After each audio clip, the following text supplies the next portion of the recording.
Have you ever felt that overthinking is a problem? That the more you understand things, the harder it becomes to live? Perhaps you've noticed that certain conversations seem empty, that the people around you are satisfied with trivial distractions while you feel increasingly out of place. The truth is that there is a price to intelligence, a price that no one tells you about. Arthur Schopenhauer, one of the most pessimistic and brutal philosophers in history, believed that intelligence was not a gift, but a curse. According to him, those who see reality more deeply do not live better. On the contrary, they suffer more. They are misunderstood, isolated, and even rejected by society. After all, the truth is not something people want to hear. They prefer to cling to their comfortable illusions, live on autopilot, without ever questioning anything. And those who dare to break this bubble become a threat. Perhaps you have felt this in your own skin. You try to share an idea, a more complex thought, and all you get in return are empty stares or uncomfortable laughter. You realize that the world has no patience for deep reflections. People want simple answers, easy entertainment, distractions that make them forget their own existence. The problem is not you. The problem is that most people are not interested in the truth, because the truth is unsettling. And here is the great secret that Schopenhauer revealed. The more intelligent you are, the harder it will be to find a place in the world. A brilliant mind is a curse because it destroys illusions. And when you realize that everything around you, society, relationships, human ambitions, is based on deception and self-delusion, you are faced with a choice. Pretend you don't see or accept the loneliness of deep thought. If you have ever felt that your intelligence separates you from others, that your perspective on the world makes you question things that no one else seems to notice, then this video is for you. Because today, we are going to explore Schopenhauer's hidden secret, a secret that can completely change the way you view your own mind. And perhaps after this, you will never want to be intelligent again. Ready? Then let's go. If you have ever felt that your intelligence separates you from others, it is not imagination. It is real. And Schopenhauer not only knew this, he philosophically proved why it happens.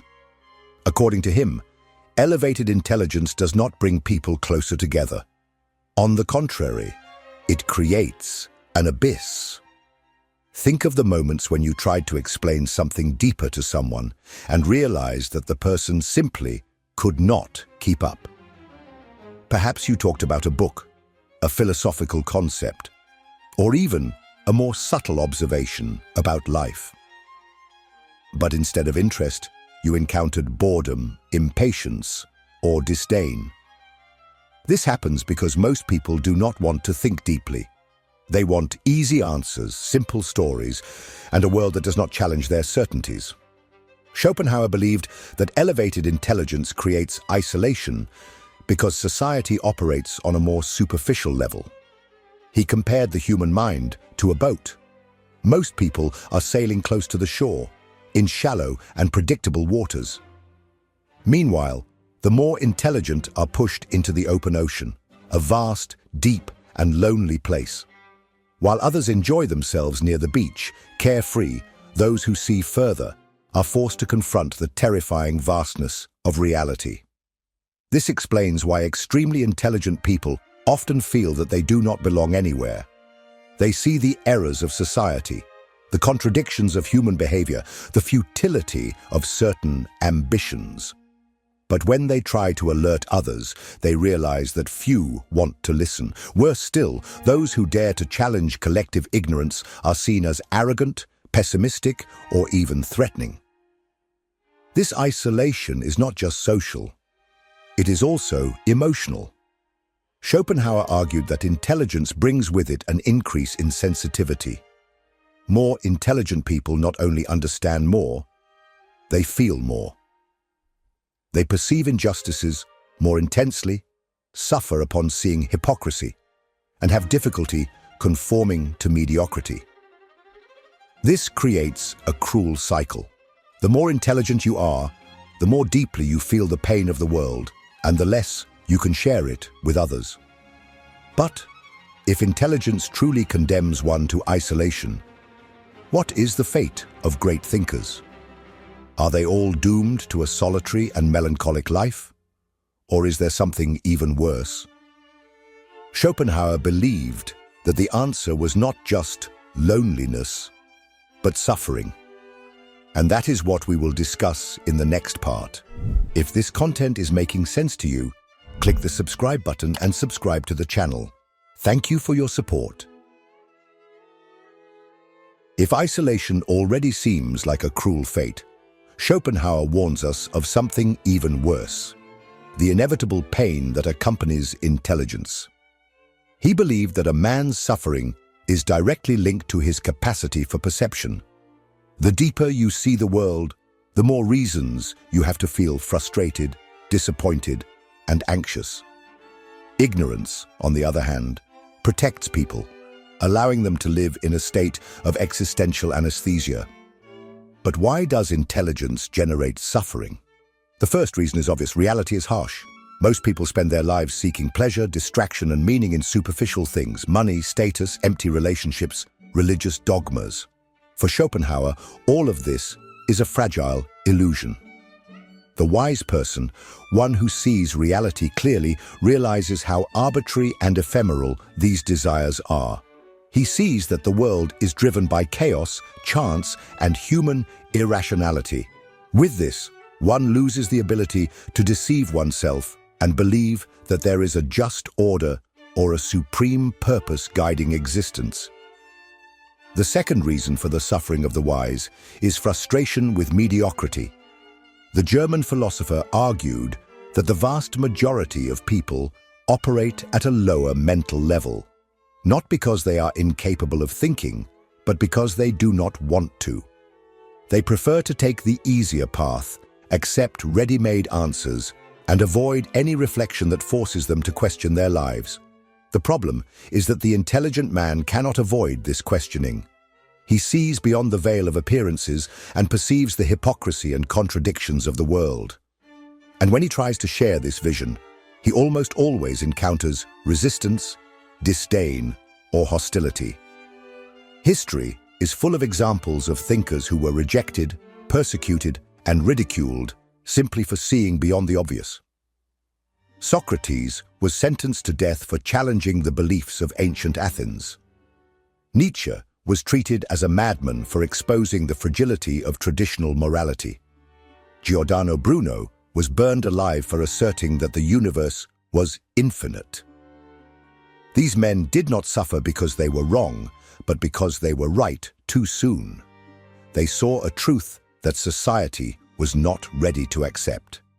And here we arrive at the third and cruelest reason for the suffering of the wise: existential loneliness. A man of high intelligence may have friends, may have a family, may even be surrounded by people, but at his core, he will always feel alone. Because intelligence creates an invisible barrier between him and the rest of the world. He may try to explain his anguish, his reflections, his deepest doubts, but he will almost never be completely understood. This chasm between deep perception and collective superficiality is one of the greatest torments of a brilliant mind. In light of all this, Schopenhauer leads us to an even more disturbing question. If thinking deeply leads to suffering, is true happiness found in ignorance? Is the only way to live without anguish to reject critical thinking and surrender to the distractions of ordinary life? This is exactly what we will explore in the next part. If intelligence leads to isolation and suffering, then the opposite must also be true, right? Less intelligent people seem more satisfied with life. They worry less about existential issues, do not waste time reflecting on the futility of existence, and find pleasure in simple things: disposable entertainment, trivial conversations, predictable routines. In the end, is ignorance really a blessing? Schopenhauer believed so. For him, happiness and intelligence are inversely proportional. The more someone understands the nature of reality, the harder it becomes to find joy in it. In contrast, those who live without questioning simply go with the flow of life, without carrying the weight of overly deep thought. While a wise man anguishes at the realization of the ephemerality of existence, an ordinary man finds satisfaction in momentary distractions. While a philosopher reflects on the emptiness of society, most people occupy themselves with trivialities and daily concerns. This happens because the human brain was not designed to seek the truth. It was designed to survive. The ordinary man lives guided by what Schopenhauer called the will to live, a blind impulse that drives us to pursue pleasure and avoid pain. Questioning this process too much generates suffering because it dismantles the illusions that make life bearable. Think about how society glorifies the pursuit of success, love, and status. All of this functions as a great collective theater that keeps people occupied. The intelligent man realizes that deep down, all of this is temporary and often meaningless. But in realizing this, he disconnects from the naive joy that keeps others motivated. This phenomenon can be observed at all levels of life. In social settings, the most popular and beloved people are not necessarily the most intelligent, but the most charismatic, those who know how to play the game of coexistence without questioning its rules. In the professional environment, often those who do better are not the ones who think more deeply, but those who adapt better to the system, who follow orders without hesitation, who do not let themselves be paralyzed by excessive reflection. In love, those who experience intense and happy romances are often not the ones who analyze every detail, but those who surrender fearlessly to the illusion of the moment. This leads us to a disturbing dilemma. To be happy, is it necessary to give up intelligence? Is the only way to live without anguish to settle for a superficial view of reality? For Schopenhauer, this was the great tragedy of the human condition. Those who think too much suffer, but those who do not think live in an illusion. Therefore, he believed that the wise man should not seek happiness in the same places as others. If the common pleasure of life comes from ignorance, then what remains for those who see beyond appearances? Is there any way to find purpose without surrendering to the collective farce? Schopenhauer's answer to this dilemma leads us to an even darker side of intelligence: the way society treats those who do not fit in. Because the problem is not only the loneliness of the thinker, but the cruel way the world reacts to their existence. And that is the theme of the next part. If happiness lies in ignorance, then the intelligent man is not just a stranger in society. He is a threat, and like any threat, he needs to be neutralized. Since ancient times, humanity has had a perverse pattern. Whenever someone sees beyond the obvious and tries to expose uncomfortable truths, that person is silenced, ridiculed, or even destroyed. Schopenhauer understood this cruel mechanism of society. For him, collective mediocrity will always feel a deep discomfort in the presence of a man who thinks differently. The reason? He challenges the illusion in which everyone prefers to live. While the majority distract themselves with trivialities, the thinker is the one who points out the absurdity of existence, the hypocrisy of institutions, the futility of human ambitions. And since most people do not want to face this truth, the easiest solution is to attack those who reveal it. History is full of examples of this. Socrates was sentenced to death for corrupting the youth. That is, for teaching people to think for themselves. Galileo was persecuted for asserting that the earth revolved around the sun, something that challenged the comfort of the dominant religious belief. Nietzsche was ridiculed for exposing the fragility of moral values and ended up isolated in his madness. Schopenhauer, in turn, spent much of his life ignored, his philosophy considered too pessimistic for society. But do not think that this phenomenon happens only to great philosophers and scientists. It happens all the time, at all levels of life. Have you noticed how social groups tend to reject those who do not fit in? At work, the employee who questions unfair rules is soon seen as a problem. In school, the student who does not conform to easy answers is labeled arrogant or weird. In social interactions, those who prefer deep conversations over trivialities often feel out of place. The world does not want you to think. It wants you to obey. And here lies the great irony. People reject the thinker, but at the same time depend on him. All great innovations, all revolutionary ideas, all changes that have truly shaped humanity came from individuals who were, at some point, marginalized for their intelligence. The problem is that society only values genius after he is dead, when his ideas no longer represent a threat. But then, if the intelligent man is rejected, persecuted, and condemned to solitude, what can he do? How can someone who sees beyond the obvious survive in a world that does not want to see? Schopenhauer believed there was only one way out, an alternative path for those who refuse to live in ignorance. And it is precisely about this survival strategy that we will talk about in the next part. If intelligence leads to isolation, suffering, and rejection, the big question is there a way out? How can someone who sees beyond the illusions of society find peace in a world that seems to have no place for them? Schopenhauer believed there was only one way: to stop seeking happiness in the same places as others. Most people find meaning in life through distractions, careers, relationships, social status. They are trapped in the idea that happiness lies in the recognition of others, in group acceptance, and in the attainment of material desires. But for the intelligent man, all of this sounds empty. He realizes that success often does not depend on merit, but on the ability to conform to the rules of the social game.